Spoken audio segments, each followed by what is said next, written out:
Setelah rudal hipersonik Oresnik kembali menghantam wilayah dekat Kiev, Presiden Ukraina Volodymyr Zelensky mengeluarkan peringatan yang membuat banyak ibu kota barat siaga. Menurutnya, intelijen Ukraina bersama mitra Amerika dan Eropa melihat tanda-tanda bahwa Rusia sedang mempersiapkan gelombang serangan besar baru. Dalam pernyataan terbaru, Zelensky menyoroti krisis pertahanan udara yang mulai membayangi Ukraina.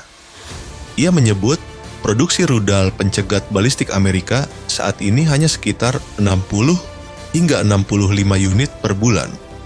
Angka yang menurutnya tidak berarti apa-apa dibanding besarnya tantangan yang terus berkembang di medan perang.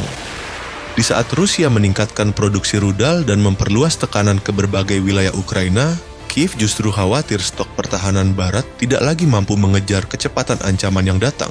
Peringatan Zelensky tentang kemungkinan serangan besar baru dari Rusia bukanlah pernyataan yang muncul dari ruang hampa. Beberapa waktu lalu, Ukraina baru saja mengalami salah satu serangan udara terbesar sejak perang dimulai, sebuah operasi yang memperlihatkan bagaimana Moskow kini semakin mengandalkan kombinasi drone massal dan rudal canggih untuk menekan pertahanan Ukraina.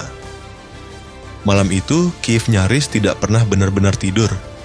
Sirene serangan udara meraung selama berjam-jam, sementara suara ledakan terdengar bergantian dari berbagai penjuru kota. Di langit, ratusan drone dan puluhan rudal datang secara bergelombang, memaksa sistem pertahanan udara Ukraina bekerja tanpa henti. Menurut berbagai laporan, Rusia meluncurkan sekitar 600 drone dan 90 rudal dalam satu rangkaian operasi besar. Bukan hanya jumlahnya yang mencolok, tetapi juga jenis persenjataan yang digunakan. Serangan itu memadukan rudal balistik Iskander-M, rudal jelajah kaliber, rudal udara K-101, hingga rudal hipersonik yang dirancang untuk memperumit upaya pencegatan. Pola serangannya terlihat sangat terencana. Gelombang drone dikirim lebih dulu untuk membebani radar dan sistem pertahanan udara. Setelah jaringan pertahanan mulai sibuk menghadapi sasaran dalam jumlah besar, rudal-rudal yang lebih mematikan masuk dari berbagai arah dan ketinggian. Strategi seperti ini bertujuan menguras stok pencegat sekaligus membuka celah bagi rudal utama agar dapat menembus pertahanan. Akibatnya, tekanan terhadap pertahanan udara Ukraina jauh lebih berat dibanding serangan-serangan sebelumnya. Biasanya Kiev mengklaim mampu menjatuhkan sebagian besar drone dan rudal yang masuk. Namun kali ini skala serangan yang sangat besar membuat pertahanan udara dipaksa menghadapi tantangan yang jauh lebih kompleks. Sasaran utama Rusia tampaknya bukan hanya pusat pemerintahan, melainkan juga infrastruktur yang dianggap mendukung kemampuan militer Ukraina. Salah satu lokasi yang disebut terkena serangan adalah fasilitas Antonov di wilayah barat Laut Kiev. Kompleks industri ini dikenal luas sebagai pusat manufaktur dan pemeliharaan pesawat yang memiliki nilai strategis bagi Ukraina. Selain itu, kawasan industri pertahanan Artem juga dilaporkan mengalami kerusakan akibat hantaman rudal. Setelah serangan berlangsung, kebakaran besar terlihat di beberapa area industri, sementara gelombang kejut ledakan merusak bangunan di sekitarnya. Sejumlah titik panas bahkan terdeteksi melalui citra satelit setelah operasi tersebut berakhir. Bagi Moskow, operasi ini merupakan pesan strategis sekaligus militer. Namun bagi Kiev, serangan tersebut menjadi gambaran tentang ancaman yang mungkin datang berikutnya. Itulah sebabnya Zelensky kini memperingatkan bahwa Rusia diduga sedang menyiapkan gelombang serangan yang lebih besar lagi. Kekhawatiran itu semakin besar karena, menurutnya, kapasitas produksi rudal pencegat barat masih jauh dari cukup untuk menghadapi intensitas serangan yang terus meningkat.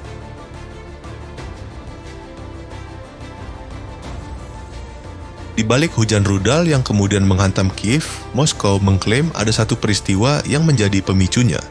Semuanya bermula pada 22 Mei ketika sebuah serangan drone menghantam Starobilsk, kota di wilayah Luhansk yang saat ini berada di bawah kendali Rusia.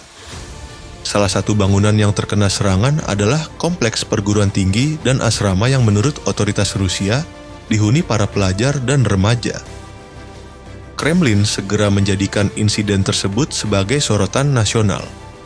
Komisioner HAM Rusia, Yana Lantratova, menyatakan puluhan anak berada di dalam bangunan saat serangan terjadi. Jumlah korban yang diumumkan Rusia terus bertambah dari waktu ke waktu. Awalnya dilaporkan beberapa korban jiwa, lalu meningkat menjadi belasan, sebelum akhirnya otoritas Rusia mengklaim sedikitnya 21 orang tewas dan puluhan lainnya mengalami luka-luka.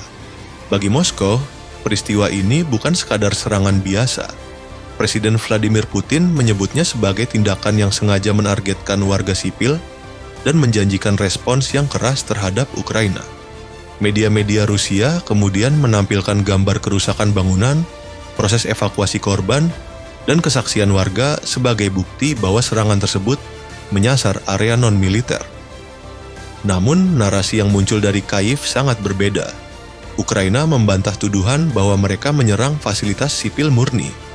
Menurut sejumlah sumber pro-Ukraina, area yang dihantam diduga memiliki fungsi militer tertentu dan disebut terkait dengan aktivitas unit drone Rusia. Dalam versi Kiev, Rusia dituduh menggunakan fasilitas sipil untuk mendukung operasi militer, sehingga lokasi tersebut dianggap memiliki nilai strategis. Perbedaan versi itulah yang kemudian memicu perang informasi baru di tengah perang yang sudah berlangsung di medan tempur. Untuk memperkuat posisinya, Rusia mengundang lebih dari 50 jurnalis asing dari berbagai negara guna mengunjungi lokasi serangan di Starobilsk. Moskow berharap kunjungan tersebut dapat memperlihatkan bahwa korban yang jatuh memang warga sipil. Namun, kontroversi kembali muncul ketika sejumlah media barat besar dilaporkan tidak ikut dalam kunjungan tersebut. Kementerian Luar Negeri Rusia kemudian memanfaatkan situasi itu untuk menyerang kredibilitas media barat. Juru bicara Maria Zakharova menuduh sejumlah media internasional sengaja menghindari fakta yang tidak sesuai dengan narasi mereka. Menurut Moskow, terdapat standar ganda dalam pemberitaan perang Ukraina. Rusia berargumen bahwa ketika serangan Rusia menimbulkan korban sipil, banyak media barat langsung menempatkan Kremlin sebagai pihak yang bertanggung jawab.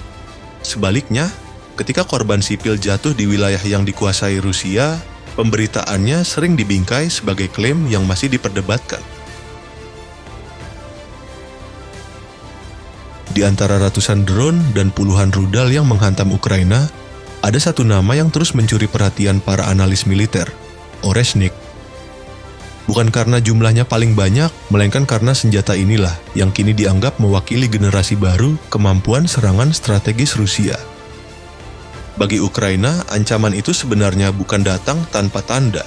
Sehari sebelum gelombang serangan besar dimulai, Presiden Volodymyr Zelensky mengungkap bahwa intelijen Ukraina bersama mitra-mitranya di Amerika dan Eropa telah mendeteksi indikasi persiapan peluncuran Oreshnik oleh Rusia. Peringatan itu menunjukkan bahwa Kiev mengetahui sesuatu yang besar sedang disiapkan di balik garis depan perang. Namun mengetahui ancaman dan mampu menghentikannya adalah dua hal yang berbeda. Ketika serangan akhirnya datang, Oreshnik kembali menjadi simbol kekhawatiran terbesar Ukraina. Rudal ini pertama kali diperkenalkan Rusia pada akhir 2024 dan sejak saat itu terus menjadi bahan perdebatan di kalangan militer barat. Moskow menggambarkannya sebagai senjata strategis generasi baru yang dirancang untuk menembus pertahanan udara modern dan menghantam sasaran dalam waktu yang sangat singkat. Yang membuat Oreshnik berbeda adalah konsep serangannya. Berbeda dari rudal konvensional yang biasanya membawa satu hulu ledak utama, Oreshnik disebut mampu membawa beberapa wahana serang sekaligus. Setelah mencapai fase tertentu dalam penerbangan, muatan tersebut dapat dipisahkan dan diarahkan menuju beberapa titik sasaran hampir secara bersamaan. Bagi operator pertahanan udara, situasi seperti ini sangat merepotkan. Dalam hitungan detik, radar tidak lagi menghadapi satu ancaman, melainkan banyak objek yang muncul hampir serentak. Sistem pencegat dipaksa menentukan prioritas secara cepat, sementara waktu reaksinya terus menyusut. Faktor lain yang membuatnya menakutkan adalah kecepatannya. Rusia mengklaim Oreshnik mampu melesat pada kecepatan hipersonik beberapa kali lebih cepat daripada kecepatan suara. Klaim tersebut memang masih menjadi perdebatan di kalangan analis barat, tetapi satu hal yang tidak terbantahkan adalah semakin sulitnya Ukraina menghadapi gelombang serangan yang memadukan drone, rudal jelajah, rudal balistik, dan senjata hipersonik dalam satu operasi terpadu. Disinilah letak nilai strategis Oresnik bagi Moskow. Senjata ini bukan hanya dirancang untuk menghancurkan target, tetapi juga membebani sistem pertahanan lawan hingga titik maksimal. Bahkan, jika sebagian proyektil berhasil dicegat, jumlah ancaman yang datang secara bersamaan tetap dapat menguras stok rudal pencegat yang sangat mahal dan terbatas. Namun, dampak terbesar dari kemunculan Oresnik mungkin justru tidak dirasakan di Kyiv, melainkan di ibu kota negara-negara barat. Setiap kali rudal ini diluncurkan, perhatian langsung tertuju pada satu pertanyaan: apakah sistem pertahanan yang selama ini diandalkan NATO masih cukup untuk menghadapi generasi senjata baru Rusia? Kekhawatiran itu semakin terasa setelah Presiden Ukraina, Volodymyr Zelensky, mengeluarkan pernyataan yang cukup mengejutkan. Menurutnya, kapasitas produksi rudal pencegat anti-balistik Amerika saat ini hanya sekitar 60 hingga 65 unit per bulan. Dalam pandangannya, jumlah tersebut tidak sebanding dengan skala ancaman yang kini muncul di medan perang Ukraina. Pernyataan itu mengandung pesan yang lebih luas daripada sekadar soal angka produksi. Kyiv ingin menunjukkan bahwa perang modern bukan lagi perlombaan antara satu rudal dan satu sistem pertahanan.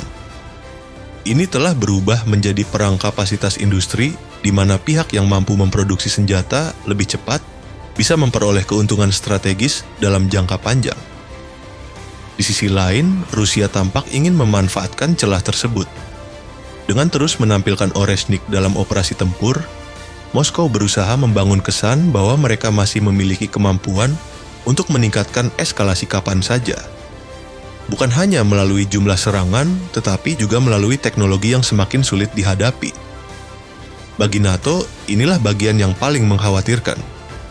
Jika Ukraina yang didukung sistem Patriot, radar barat, dan bantuan intelijen sekutu masih menghadapi tekanan besar dari gelombang rudal semacam ini, maka muncul pertanyaan yang jauh lebih sensitif. Seberapa siap pertahanan barat menghadapi ancaman serupa dalam skala yang lebih luas? Karena itu, setiap peluncuran Oresnik kini bukan sekadar serangan terhadap Ukraina.